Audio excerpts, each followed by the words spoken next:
नमस्कार। आज हम लोग इस वीडियो चित्रकथा के माध्यम से सर्वेश्वर दयाल सक्सेना जी की एक बहुत ही सुंदर सी रचना अगर पेड़ भी चलते होते पढ़ने जा रहे हैं।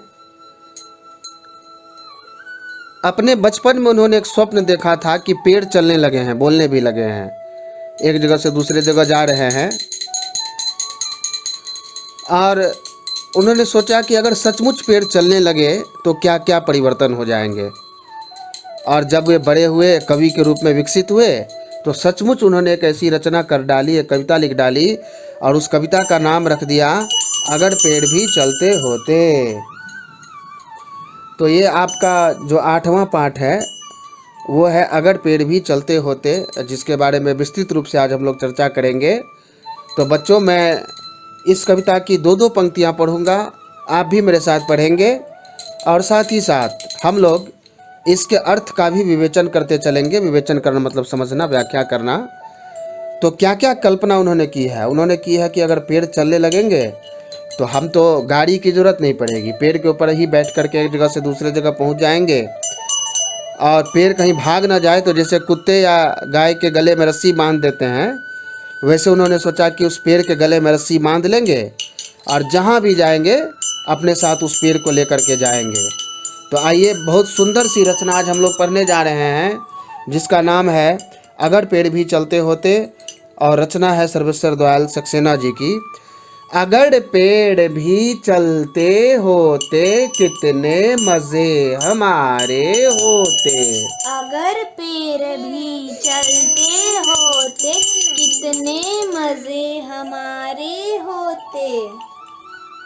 तो ये जो कविता है बड़ी सुंदर सी कविता है। पहली पंक्तियों में देखिए सर्वेश्वर दयाल जी ने क्या कल्पना की है कि अगर पेड़ मान लीजिए चलना शुरू कर दें तो हमारे तो मज़े ही मज़े हैं, क्योंकि हम क्या करेंगे, उस पेड़ से दोस्ती कर लेंगे और उसके गले में एक रस्सी बांध देंगे और कहेंगे पेड़ अब मेरे साथ चलो, मैं कहीं कहीं जा रहा हूँ, तुम भी मेरे साथ चलो।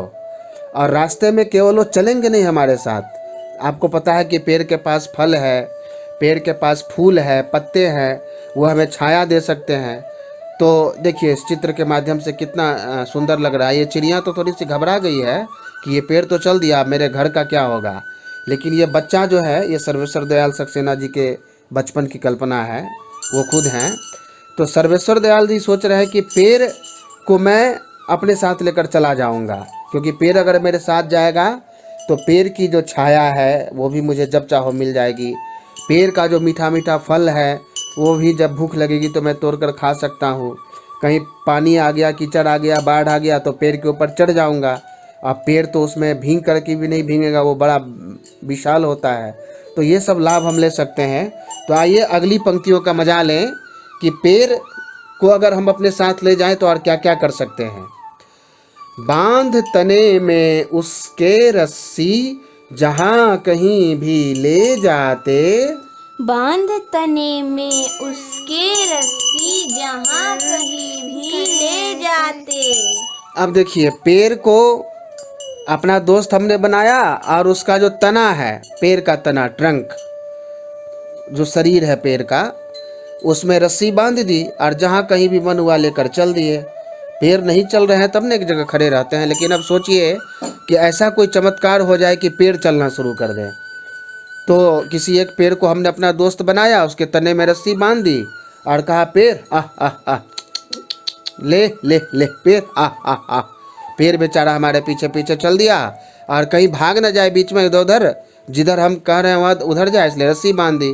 फिर आगे क्या होता देखिए, अगर कहीं पे धूप सताती उसके नीचे झट सुस्ताते। अगर कहीं पे धूप सताती उसके नीचे झट सुस्ताते। अब देखिए पेड़ का यही सब फायदा है। मान लीजिए कहीं पर धूप जैसे आ रही है तो धूप से बचने के लिए हम पेड़ के नीचे छिप जाएंगे और आराम कर लेंगे थोड़ा सा, और कुछ ही समय में आप देखेंगे कि थकावट हमारी मिट गई, पसीना हमारा सूख गया, तो काम खत्म है। तो पेड़ तो हमारे साथ है, हम चलेंगे आराम से, मस्ती से, धूप में भी छाँव में भी। और यदि धूप लग गई, परेशानी हो गई, तो हम पेड़ की छाँव में छिप जाएंगे, थोड़ा सा आराम कर लेंगे, पेड़ की जो छांव है वो तो घर में जो पंखे की हवा है उससे भी अच्छी और स्वच्छ हवा देने के लिए पेड़ हमारा साथी है। तो वो स्वच्छ हवा हमें मिलेगी, हमारा पसीना सूख जाएगा, थकावट मिट जाएगी, और इस तरीके से वो पेड़ जो है उसको ले करके फिर हम आगे बढ़ सकते हैं। तो आप थोड़ी सी कल्पना कीजिए, कुछ देर के लिए आप भी सर्वेश्वर दयाल सक्सेना बनकर सोचिए कि पेड़ अगर हमारे साथी तो खैर हैं ही, लेकिन अगर साथ चल भी दें तो क्या कुछ नहीं हम कर सकते हैं। हम चलें और यदि हम थक गए तो पेड़ के नीचे आराम कर लिए, नींद लग रही है तो पेड़ की डाल पर चढ़कर सो जाएंगे कुछ देर के लिए। पूरे नींद से नहीं सोएंगे, नहीं तो हो सकता है हम ऊपर से गिर जाए और चोट लग जाए, लेकिन थोड़ी देर के लिए पेड़ की ठंडी छांव में हम आराम कर सकते हैं, क्योंकि पेड़ की ठंडी छाया मिलेगी और अच्छी सी हवा भी बहती रहती है, स्वच्छ और ताज़ा हवा। और देखिए क्या क्या होगा, जहाँ कहीं भी वर्षा हो जाती उसके नीचे हम छिप जाते। जहाँ कहीं भी वर्षा होती उसके नीचे हम छिप जाते। अब देखिए, पेड़ का धूप से बचने का जो फायदा आपने लिया वो तो लिया, और क्या फायदा पेड़ से मिलेगा कि मान लीजिए बारिश शुरू हो गई, बहुत जोरों की बारिश, तो कोई दिक्कत नहीं है। वो पेड़ को हम कहेंगे, ए पेड़ जी सुनिए, थोड़ा सा खड़े रहिए यहाँ पर, और हम आपके नीचे छिप जाते हैं कुछ देर के लिए, तो हम बारिश से बच जाएंगे। और जब बारिश कम हो जाएगी या ख़त्म हो जाएगी तो हम लोग चलना शुरू करेंगे। तो पेड़ जी कहेंगे, बिल्कुल मैं तो आपका दोस्त हूँ, आप मेरे नीचे छिप जाइए, मैं अपने पत्तों से आपको बचा लेता हूँ, मेरे पत्ते आपके लिए छाता का काम करेंगे। फिर क्या होता सुनिए, अगर हम चलते और हमें भूख लग जाती चलते चलते, तो भूख सताती अगर अचानक, तोड़ मधुर फल उसके खाते। भूख सताती अगर अचानक, तोड़ मधुर फल उसके खाते। तो देखिए बच्चे, आपने एक गलती की, यहाँ तोड़ कह दिया, मैंने कहा था तोड़, ड़ मतलब जीभ से तालू में ठोकर देते हुए जब बोलते हैं तो तोड़। तो खैर मुद्दा ये है कि जब हमें भूख सताए, अगर भूख लग जाए अगर हमें, कोई दिक्कत नहीं, हमारा जो खाना है वो तो हमारे साथ है। पेड़ से 2-4 मीठे मीठे फल तोड़ लेंगे, पके हुए फल, और अपने भूख को शांत कर लेंगे, उसको खा करके हमारा भूख शांत हो जाएगा। तो ये सुंदर सी रचना सर्वेश्वर दयाल सक्सेना जी के द्वारा लिखी हुई मुझे तो बहुत अच्छी लगती है, और बहुत छोटी सी कविता है, तो 1-2 बार ही यदि आप पढ़ेंगे तो आपको याद भी हो जाएगी। तो इस तरीके से सर्वेश्वर दयाल सक्सेना जी ने खेल खेल में ही कितना बड़ा संदेश हमें दे दिया है कि जो पेड़ हैं वो हमारे सच्चे साथी हैं। कहा भी गया है कि एक वृक्ष 100 पुत्र समान। क्यों?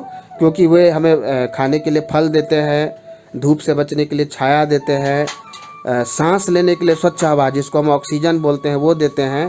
पेड़ों के जो पत्ते हैं उसको सुखा करके मिट्टी के अंदर डाल करके खाद बनाया जाता है, और पेड़ों की जो डालियां हैं, सूखी हुई डालियां, उसको जलावन के काम में भी हम लाते हैं। इतना ही नहीं, पेड़ जब बूढ़े होकर मर जाते हैं तो उनकी जो डाली है, उस डाली को, उसके तने को काट कर सुखाकर लकड़ी में, ईंधन में भी काम चलाते हैं। और पेड़ और क्या क्या फ़ायदा कर सकते हैं कि आती कीचड़ बाढ़ कहीं तो ऊपर उसके झट चढ़ जाते। आती कीचड़ बाढ़ कहीं तो उसके ऊपर झट चढ़ जाते। तो इतना ही नहीं, अब मान लीजिए बारिश रुकी नहीं और बहुत तेज़ी से होती चली गई और बाढ़ आ जाए, पूरा पानी फैल जाए, तो पेड़ को कोई दिक्कत नहीं, वो लंबा है, बड़ा सा है, वो बाढ़ में भी पानी में भी आराम से चल सकता है। और हम क्या करेंगे, उस पानी से बचने के लिए, उस बाढ़ से बचने के लिए उसके ऊपर झट से चढ़ जाएंगे, तो पेड़ भीगेगा, हम नहीं भीगेंगे, हम बच जाएंगे। तो इस तरीके से पेड़ जो है वो हमको बारिश से भी बचाने के लिए हमारी मदद कर सकता है। तो सर्वेश्वर दयाल सक्सेना जी ने जो कुछ सपने में देखा, अगर वो सच हो जाए तो कितना मज़ा आएगा, ये तो सोचकर आपको भी बहुत अच्छा लग रहा होगा। लेकिन साथ ही साथ सर्वेश्वर दयाल जी ने क्या संदेश दिया है उसको थोड़ा समझने की कोशिश करें। उन्होंने इस हास्य कविता के माध्यम से हम लोगों को गुदगुदाया, हंसाया, और साथ ही साथ ये मैसेज, ये संवाद भी दे दिया कि जो पेड़ हैं वो हमारे सच्चे साथी हैं, वो हमारे असली मददगार हैं। क्योंकि पेड़ से हमें, जैसा कि मैंने अभी भी कहा आपसे, कि मीठे मीठे फल मिल रहे हैं। और एक चीज़ मैंने नहीं कहा था, वो अभी याद आ रहा है, बता रहा हूँ, कि जो पेड़ के फल हैं उसे आप ही नहीं केवल खाते हैं, उस पर पंछियों का भी अधिकार है, चींटियों का अधिकार है। कुछ पेड़ के फल जब पककर नीचे गिर जाते हैं तो चींटी, चिड़िया, दूसरे जानवर भी उसे खा लेते हैं, और जो उसके बीज हैं वही फिर नया पेड़ बनते हैं और हमें फल देते हैं। तो उसके एक एक अंग का बहुत महत्व है। तो बहुत कुछ हमें सीखने के लिए मिला सर्वेश्वर दयाल सक्सेना जी के इस कविता के माध्यम से, और ये वीडियो आपको बहुत पसंद आई होगी। वीडियो देखने के लिए बहुत बहुत धन्यवाद। फिर मिलते हैं जल्दी से। नमस्कार। अगर आपने हमारे YouTube चैनल को अब तक सब्सक्राइब नहीं किया है तो आपको यहाँ सब्सक्राइब बटन दिख रहा है, इस पर आप क्लिक कीजिए और हमें सब्सक्राइब कर लीजिए। और साथ ही साथ इसके सामने एक नोटिफिकेशन बेल आ रहा है, इसे भी आप इनेबल कर दीजिए ताकि आपको तुरंत नोटिफिकेशन मिले जब भी हम कोई नई वीडियो अपलोड करें।